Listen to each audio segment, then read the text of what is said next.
Oh. Lyle is now in a small circle in the top corner. Oh yeah, sorry, I exited and then came back in again. Ah. Although now I can't see you. Why can't I see you, Mike? And I can't see Glenn either. Oh, no, you're there. You've arrived. Oh, so lovely to see your faces. I was getting so lonely.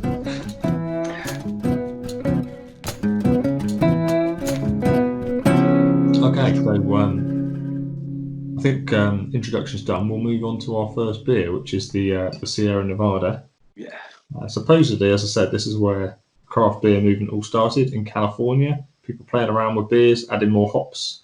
This is attested to be the one that began the movement, and we'll come towards the end when we talk about Brewdog and actually how they talked about these kind of beers and that influenced them to start things in the UK. So Glenn, over to you, because you're the man with the technical know-how on tasting beer. So give us a rundown. Tell us what it's all about. We'll pour some out. And when it comes to tasting beer, it's not straight away just drinking the beer. Everyone probably sees it as kind of a hipster thing, but it doesn't need to be. So all you need to do really is look at the beer, look at the colour. What colour do we see? Amber. Yeah, amber. Yeah. Interesting for a pale ale. That's still, it's fine, isn't it? But yeah, if you were you being a traditional brewer, Lyle, would you call this pale? No. I call that a kind of a rich golden straw. Ooh. It's on the edge of amber. I wouldn't say it's red enough for an amber, but it's I wouldn't call that pale. Yeah, and next, have a little smell. Little sniff. Doesn't have to be a full on, What do you get? Beer. Yeah.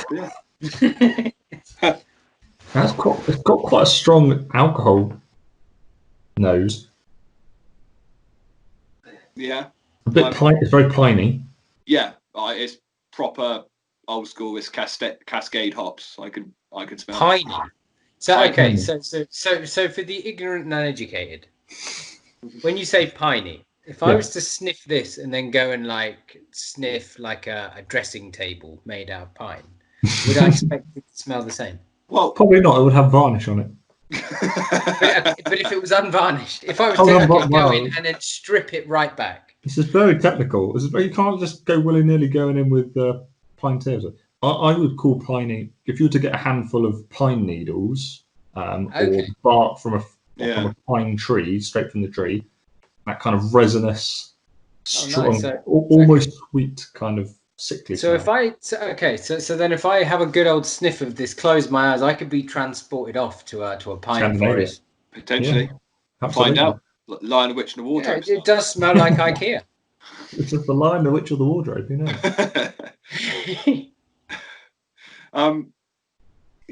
we have a taste, which you guys have already done. Nice touch. Yes. Yeah. What do you find? How do you feel?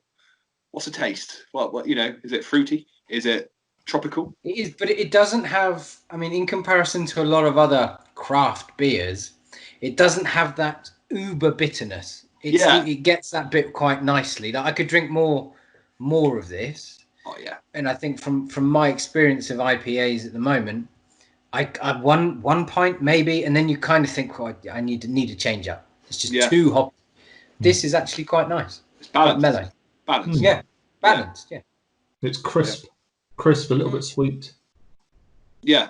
Quite dry. You can taste the alcohol. I think it's 5 point. Yeah, it's 5 point. Yes, it's a thing. It's a very strong pale. It's a strong pale ale. 5.6. Yeah, it's But I've not had any dinner, and I'm feeling ready already. You're on your first beer. Yeah, you compare, with this is obviously American pale ale. How is it different to your traditional English pale ale? What do you think? Because I think this is a lot more hoppy. I think it's a bit more of a punch, isn't it? It's a bit more of a slap in the face than a normal traditional pale. English IPAs tend to be still hoppy because they're obviously the hoppiest style of beer in the sort of English ales. But I would argue that they're sort of rounder, probably more malt driven. This is definitely more hop focused. So more bitter, and more sort of bitey. Yeah, definitely. It's Sierra Nevada is one of my favourites.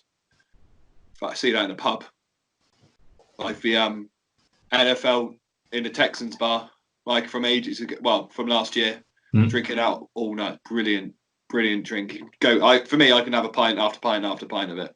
Because you're drinking it in pints, not in bottles. Oh yeah, on draft. I've not ever seen it on draft. Of course, it'll be keg. Of course, it won't ever be cask. But yeah. Well, so yes, the Americans haven't quite got onto the cask bandwagon yet. They're in some places, but yeah, it's keg over there. Again, I don't know very well. For the uneducated, moving slightly off topic, difference between cask and keg? Oh, well, I think there's that for a whole other episode? Is that an episode in itself? Yeah, probably. But I think very basically, keg beer is if you're taking the same raw product, so you're talking about a clear beer at the end of it, such as like Sierra Nevada is clear or slightly hazy here, possibly because of the chill. Then a keg would be chilled and carbonated, either by self-carbonation or by forced carbonation, and then put into a vessel which is under pressure, and then it's dispensed under pressure. So as you take beer out of the keg, you put carbon dioxide in on top of it. It means you've got a much longer life on it, and it keeps it fresher because oxygen kills beer. It makes it oxidize, goes flat. Okay. So cask then is much more traditional before sort of carbonation, proper forced carbonation came in. You put your beer with yeast into a cask, so it's not yet bright and clear. And then it does extra work in the cask, so you condition it in the cask, and then you dispense it directly from the cask, and much shorter life on dispense. You've only got sort of 3 to 5 days, depending how good you are at keeping it and how fast you use it. And the beer will be flatter because it won't have that forced carbonation. So these kind of anecdotal thing that Americans, Australians say about England having flat beer or the English having flat beer is flat and warm. Is not true. Flat and warm is only in comparison with their 4-degree fizzy beer.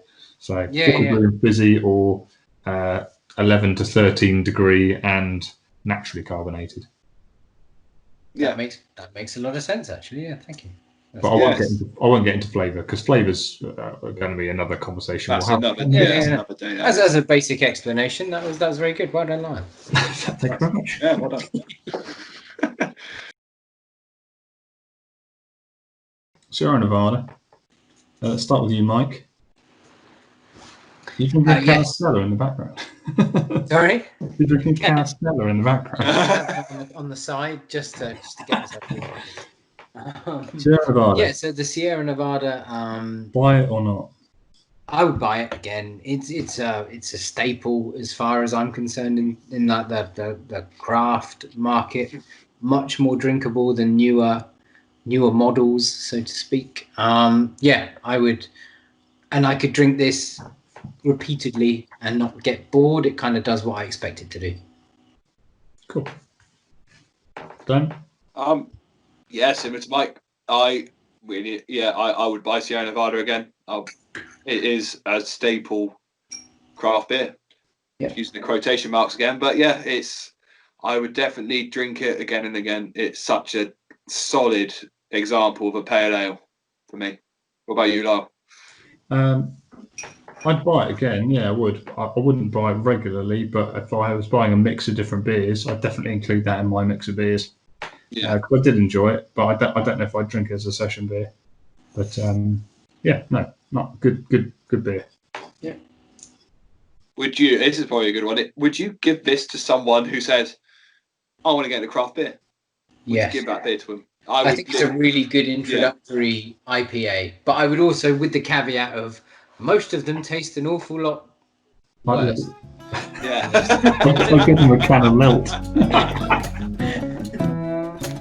I'd say have a can of lilt and then drink whatever beer you like.